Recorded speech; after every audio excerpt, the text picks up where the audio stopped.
Hey everybody, welcome back to the channel. All Team with Dave playing a league today, standard league on Magic Online. We started recording this league 2 games in. We took down 2-0 against the meta tyrant that is Blue-White Prowess. So we thought, have we smashed it? Won't give away the rest of the gameplay, but let me show you the deck that we took to this. So this is a Mardu take on the Raise the Pass combo that has been around, sort of doing the meme rounds. We're playing the Shocking Sharpshooter. So for the Shocking Sharpshooter, this is the card that is the big call into red. It's whenever any creature you control enters, this creature deals 1 damage to the target opponent.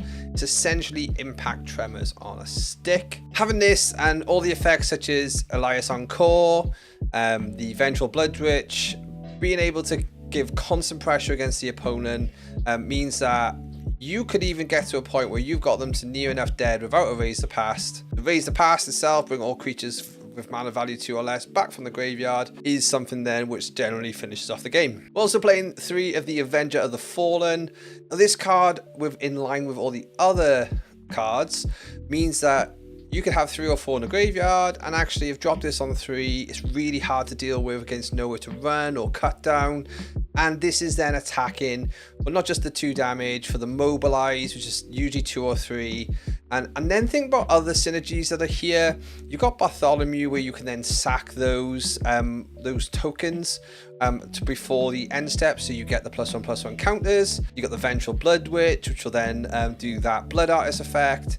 Also, you've just got the death trigger of Elias Encore, where those mobilize triggers will also then cause damage and take you to victory. Stick out to the end to see the result. Also stick it out to see what changes we're going to now do on the deck after that we've played. Gameplay was great though, and go take a watch. 2-0 in the league. This is Raise the Past combo, Mardu style. Trying something fun. Trying something that is definitely still a first draft, even though we've won the first 2 games. We probably would have to say there's definitely some deck choices we're going to change around, but yeah, let's see how we do in the final 3 games, see if we can take home a trophy. Leagues are pretty quiet considering most people are in Bologna.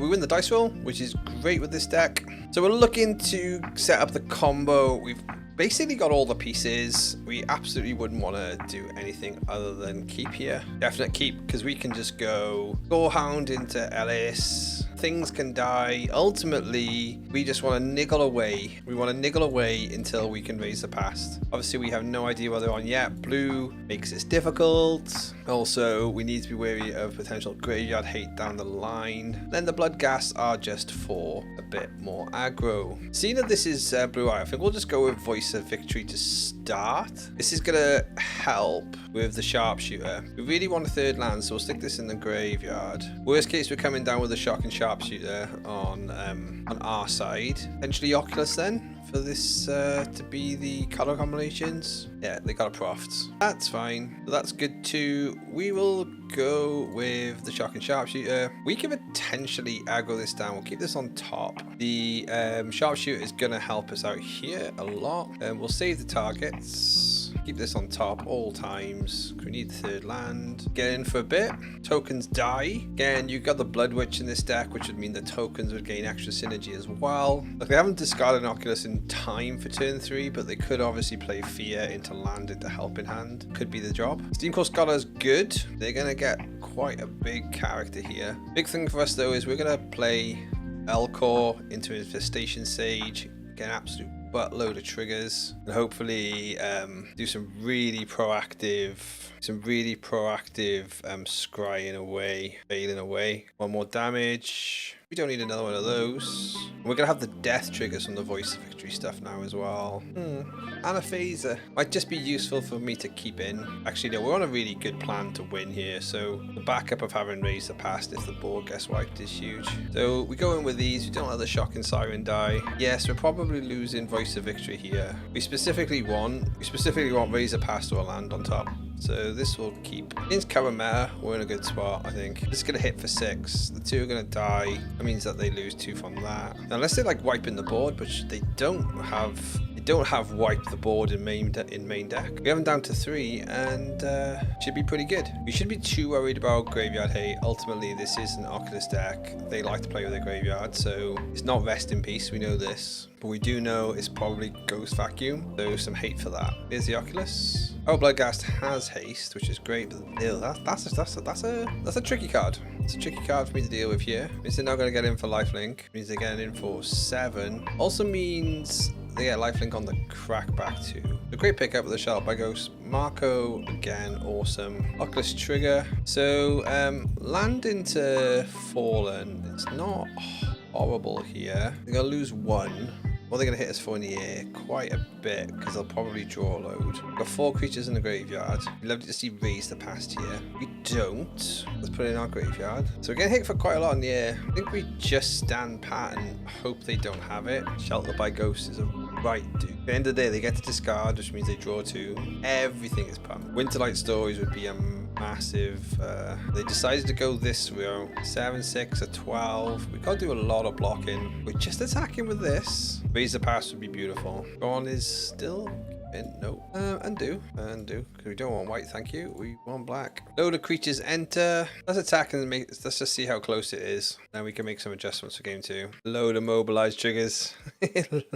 Load of triggers. All the triggers hit the stack. Really not far off, are we? We are just that Shelter by Ghost off. Could we have got there? How deep is the raise the past? There it is. So they're gonna gain 7, which is like the inconsequential part of this. So if the Alice had been on the field, it would have been gravy. Even if these had first strike, right? So these 5 get through, but they gain. We know this. So a few things for post sideboarding. We would really like to draw some cards. We really want to be able to destroy the enchantments and take the things out the air. Cards don't feel that great. Part of me feels I don't need to sack stuff too. This and the Vengeful Blood Witch. Get rid of those. We can bring in an additional torch to the tower. Maybe 2 torch, 2 dusk rose. Let's see what we can achieve. We were really close though. We were really close. Okay, great start. Get out the nesting bot. Start the engines. Ghost Vacuum. Straight in there, no messing. You would like to vacuum up your ghosts. No problem, friend. We'll just do it the old-fashioned way. Reaches across the ground. You're missing out. Oculus going in the bin there. Sure is. Right, this is a lot of potential trigger happiness. We'll keep this for now because we would love to stack these before the nesting bot starts kicking off. It's a steam core, big power. Big responsibility. Keep going with lands and we'll be happy. Not bad, not bad. Let us plan better. All the triggers. I guess at this point we're actually thinking about how this will be our win con, right? Don't be doing me like that. Filigree Silex. I'm being correctly hate pieced here for the other deck. The other deck you're supposed to not like is I'm supposed to be the deck you want to face. Yeah, let's keep Infestation Sage on the top. This is basically 3 triggers a turn at the moment. Here's the oil counter. They're going to want to get the oil counter to 2. 2 will hurt them also. Oh, a third of vacuum. Yikes. Okay, not 100% sure. I think ultimately Nesting Bot. I actually think I need Nesting Bot to die before all this happens. Ding, ding, ding. Well, I think at this point, we need to give them something to play with, right? Down in my graveyard. Okay, hold this for now. The oil counter in this onto 2. Filigree Silex, Ghost Vacuum, something that we've already decided we need a Braids in the sideboard for, and we just don't have. Wow, okay. A lot of things die here. I think they could get very lucky. Oh, they can't actually cast the Filigree Silex if they attack with it. So they've got 2 Ghost Vacuums. They can hoover up some stuff. The land comes in. We are dead, unfortunately, people. But we're learning. We're learning some stuff about this deck. We're brewing hard. We're brewing hard. We'll be going on to game 4. Okay, here. Start of game 4. This feels good. They've mulliganed. Good opening starter for us. Technical fan. They got a Bleachbone Verge. Okay. Okay. Yeah, we're not hating discarding cards. We'd prefer not to, but you know, we have synergies. Nesting Bot starts the engines. We kind of like tried Nesting Bot. Maybe the start the engines value train needs to be bigger before we continue it. I think we can back ourselves to hit a land. Never didn't have it. Never didn't have it, everybody. The Shocking Sharpshooter has really done something to like give this deck a reason to be played. Do you love to see that? Yet another Shocking Sharpshooter. Play the Avenger? No. I think this is the I think this is the play. This is the card. It's the one that we all want to see in action. Homie's getting in. Homie's getting in. Sun Pearl. Okay. Bounce in. Bit of bounce action. Are you doing some damage? Yeah, okay. We'll take that trade. Obviously, the Encore's great for us. The life helps, but at the same time, not so sad. I think I'm just going to lean into the Fallen as like a really strong follow-up here. 3 creatures in the graveyard. Like, that's mobilized triggers for days. I don't die to nowhere to run with it. And even if it then kills these things, it gets pumped up with the next turn. Okay, so the Dusk Rose is our artifact removal. We may need to play a slightly longer game against this slot, but like I suppose the Torch the Towers stop a few things. We haven't seen yet if this is the Esper version. We'll take out Anathieser and 1 Avenger. We'll just bring in the Reliquary, see if we get good gaming with this. Yeah, reasonable starting. Hey, as long as we get a 4 mana, they can Hopeless Nightmare everything into our bin. 4 mana, raise the past, we win. There's a kind of like crazy like respect of the discard synergies. It may or may not have taken them out. We'll see shortly. We'll go to combat first. If this baits, yeah, that's good. We're happy for that to get nowhere to run. Now we'll play this and we're all good. Okay, looking to play a little bit of a fairer middle game, but we're all right with that. We can just block for days. Or we can just sack our things. We got multiple Bartholomew's, so I think ultimately we'll take this, take the free bump, and then we will Dusk Rose, sack in Bartholomew. Love to see it. Keep the board clean. Love a 4th land. Love some more swamps. Holy Annex. It's all good. They do start to turn the corner as soon as they drop demons, but let's hope that we keep them off the board. That mana's good mana. Get back in for 2. We now have Raise the Past ability and Bartholomew to then sack tokens off. So Pixie's gonna bounce something. Bounce and nowhere to run. We see this. You're all good, Pixie. Get in for some damage. Nowhere to run's gonna do stuff. No? Okay, that's fine. How does the combo look second main? Does this do enough? Graveyard. Oh no, you can stay on top. No, doesn't kill. It's definitely put us in a position to keep just going in aggressively. Oof, fairies. Again in for 2. I actually let the Secret Reacher get away with that. And Temp Lockdown. So the thing is, Temp Lockdown, I'm just going to sack everything off the board. And actually, because of this, I am going to sack this creature, sack this creature, sack this creature. Temp Lockdown is going to have 0 value. We're going to lose 2. We're going to have our second Raise the Past. We're going to win the game. That was a great one. Game 4. So there we go. We lost in our finding our removal. Maybe we should be playing a Braids rather than Torch the Towers. Let's go on to game 5. Let's see if we can do some more fun things with this deck. Playing up against Lemonade Archery. Not much better, but I guess we'll keep this. We'll get rid of the Bleach Bow. Put this to the bottom. Start with the Shady Backstreets. We've got to Raise the Past in hand, right? So we can't sniff at that. Mortuary. Okay, so they're playing Golgari, so like removal and hate is potentially afoot. Try Stick of Voice. Yeah, this is cut downable, which is something very much not in the meta right now. If they're playing Golgari, could be a thing. The fact that I haven't been snap cut down. A Go Through the Throat is probably in my future because they binned one. What do I want to do? Do I want to play Bartholomew? I think I want to try and resolve Bartholomew because I think should have probably attacked. They can't cast spells against my turn, right? So they've passed to me. With Bartholomew, we can get out a cut down range after my mobilize triggers go off. We're gonna sack these. Cool, we got that out of cut down range, which is great. I still 4-3. Now it gets Go Through the Throated. Hilariously, this Voice of Victory seems like it's actually less impressive, but you do things like this. This is actually gonna hit them for 2, but then also for 4 because of the things dying. Like, you love to see it. Like Raise the Past is no longer what this deck is doing. Value is what this deck is doing nowadays. So we can take this line now. The Avenge the Fallen is actually got good value. If it attacks, essentially does 4 damage. They are stuck on lands though. Let's not kid ourselves. Well, that actually helps.